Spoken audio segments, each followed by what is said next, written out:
Assalamualaikum warahmatullahi wabarakatuh.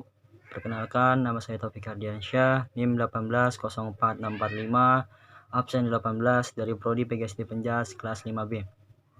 Saya di sini akan sedikit menjelaskan tentang kedaruratan medis 1, yaitu tentang penanganan gigi lepas, penanganan gigi patah, dan juga mimisan maupun juga penyakit asma. Langsung saja kita jelaskan ke faktor dan penyebab gigi lepas, yaitu yang pertama karena terjadinya gusi yang bengkak maupun juga terjadinya trauma atas benturan yang sangat keras yang menyebabkan gigi patah, maupun juga sering menggeretakkan gigi atau yang sering kita ketahui yaitu menggigit gigi. Itu bisa menyebabkan gigi lepas. Nah, selanjutnya ada penanganan dari gigi lepas. Yang pertama, penanganannya tangani gigi bagian atas. Nah, yang kedua, jangan menggosok atau mensikat gigi untuk membersihkan kotoran yang ada di gigi tersebut, tidak diperbolehkan ketika gigi lepas. Yang ketiga, bilas gigi Anda dalam semangkuk air. Nah, selanjutnya, jangan di bawah air mengalir. Dan selanjutnya yaitu letakkan gigi dalam wadah. Gigi copot tersebut diletakkan dalam wadah dan juga larutkan dalam susu.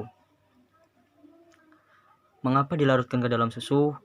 Agar gigi tersebut terlihat lebih baik lagi dan lebih bagus, agar bersih dan bisa ketika ingin disambung lagi atau dipasang kembali, gigi tersebut baik untuk digunakan. Dan yang selanjutnya, pasang kain kasa pada bagian gigi yang cedera, atau yang sering kita ketahui ketika gigi kita copot, mengambil kain kasa untuk ditaruh di bagian gigi yang copot tersebut agar darah tidak banyak mengalir. Nah, tindakan selanjutnya, bawalah ke rumah sakit untuk reposisi atau untuk pengecekan lebih lanjut. Selanjutnya ada faktor dan penyebab penanganan gigi patah.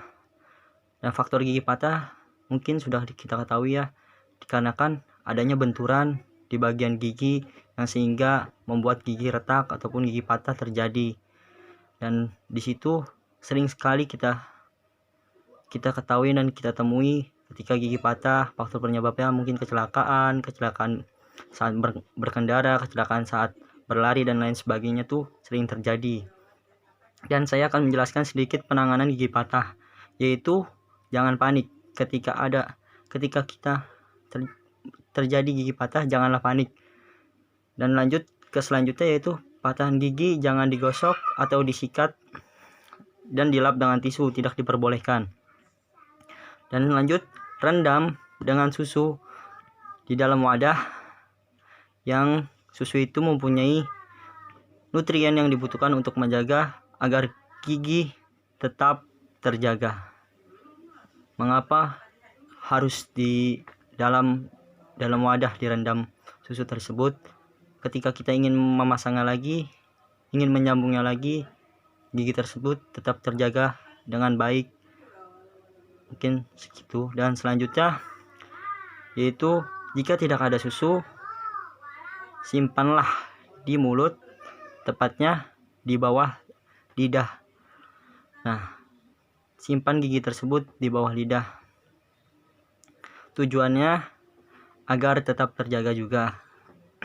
Dan selanjutnya penanganannya yaitu bawalah ke rumah sakit untuk pengecekan dan penanganan lebih lanjut dari pihak yang mengetahui penyakit tersebut atau penyebab gigi patah tersebut. Nah, selanjutnya yaitu ada mimisan. Nah, faktor penyebab mimisan bisa terjadi karena adanya faktor kelelahan bagi setiap manusia. Terkadang kondisi manusia berbeda-beda, daya tahan tubuh manusia berbeda-beda, dan juga bisa terjadi karena adanya penyakit yang diderita oleh manusia tersebut atau pasien tersebut. Nah, dan mimisan adalah pendarahan yang keluar dari sebuah hidung atau lubang hidung dikarenakan lepasnya mukosa yang mengandung pembuluh darah kecil. Nah, mimisan tersebut sering terjadi ketika anak sekolah dasar pun sering terjadi anak yang mimisan ketika hendak melakukan sesuatu, ketika dia kelelahan ataupun faktor-faktor penyebab lain yang menyebabkan mimisan tersebut. Nah, penyebabnya bisa terjadi, alergi pun bisa terjadi ketika dia mengonsumsi alergi yang tidak cocok untuk dirinya, itu bisa menyebabkan mimisan tersebut. Nah, selanjutnya mimisan bisa terjadi karena faktor adanya benturan keras juga bisa terjadi di daerah hidung sehingga menyebabkan mimisan tersebut. Selanjutnya suhu ekstrim pun bisa menjadi faktor penyebab terjadinya manusia mengalami mimisan. Terkadang manusia yang mempunyai daya tahan yang lemah bisa terjadi adanya mimisan tersebut. Nah, selanjutnya yaitu pertolongan atau penanganan pada mimisan. Ketika ada seseorang mimisan ataupun kita mimisan, tenangkan diri kita atau tenangkan pasien tersebut. Dudukkan agar hidung lebih tinggi dari jantung agar tidak mengalir terus-menerus darahnya dengan cepat. Nah, bungkukkan badannya ke depan, sedikit membungkuk ke depan, beri instruksi agar bernapas melalui mulut agar tidak tersedak. Kalau ketika kita terjadi mimisan, ketika kita menghirup melalui hidung, terkadang darah itu akan naik kembali dan tersedak, membuat kita tersedak. Nah, selanjutnya ketika kita sudah memberi instruksi menarik napas dari mulut, nah tekankan hidung, di pangkal hidung, di bagian tengah hidung sini ditekankan agar tekankan hidung selama 5-10 menit agar darah tersebut bisa cepat berhenti dan tidak selalu mengalir terus. Dan selanjutnya bersihkan darah di bagian bawah hidung atau yang disebut di bagian bawah tersebut dibersihkan. Nah, setelah sudah melakukan tahap-tahap tersebut, lakukanlah tahap terakhir, yaitu setelah terhenti darahnya mengalir dan jatuh ke bawah, bersihkan hidung bagian dalam dan juga luar dengan air hangat. Sebisa mungkin dengan air hangat ataupun dengan air biasa juga diperbolehkan. Yang terpenting membersihkan dengan air. Nah, selanjutnya pertolongan mimisan. Pertolongan mimisan tidak diperbolehkan ketika kita mimisan.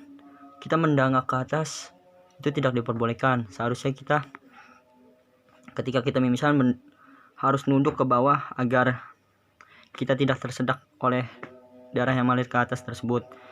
Nah, juga tidak diperbolehkan menggosok, menggoyang hidung secara berlebihan. Itu tidak diperbolehkan karena hal itu akan membuat mimisan muncul lagi. Setelah itu ada penyebab terjadinya faktor asma. Nah, asma adalah penyempitan dan gangguan saluran pernapasan yang sering kita ketahui ada di bagian jantung, terkadang sedikit sesak dan tidak sulit untuk menapas. Nah, mungkin yang saya ketahui asma tersebut terkadang bawaan dari kedua orang tuanya yang telah terlebih dahulu mempunyai penyakit asma tersebut. Nah, selanjutnya tanda dan gejala asma yaitu sukar menarik napas, sulit untuk menarik napas.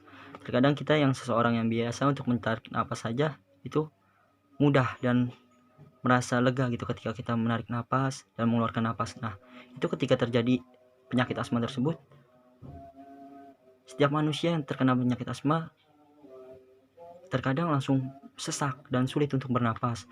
Nah, yang kedua yaitu terdengar suara napas tambahan. Nah, napas tambahan tersebut mungkin yang kita ketahui seperti ketika kita bernapas ada begitu mungkin. Nah, di situ tanda dan gejala penyakit asma tersebut. Nah, selanjutnya yaitu otot bantu bernapas terlihat menonjol di leher. Nih, di leher ketika kita bernapas sedikit mengembang atau menonjol. Nah, itu dia mungkin faktor penyebab asma juga.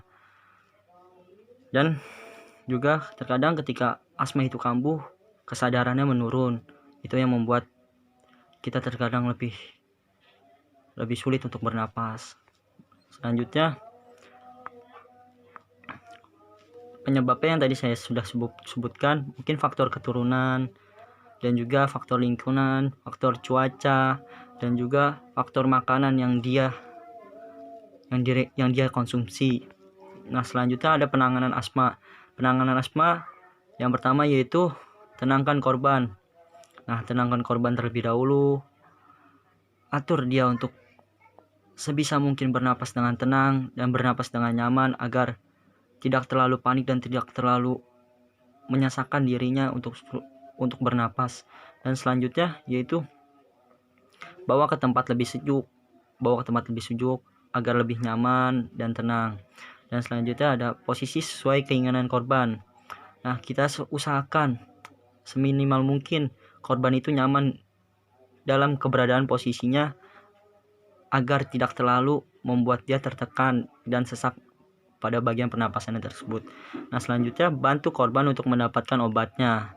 Nah, di sini obatnya yang kita ketahui, kadang ada obat yang saya ketahui itu obat asma ketika dia menghirup sesuatu, yaitu kayak ventilasi untuk membantu dia bernapas.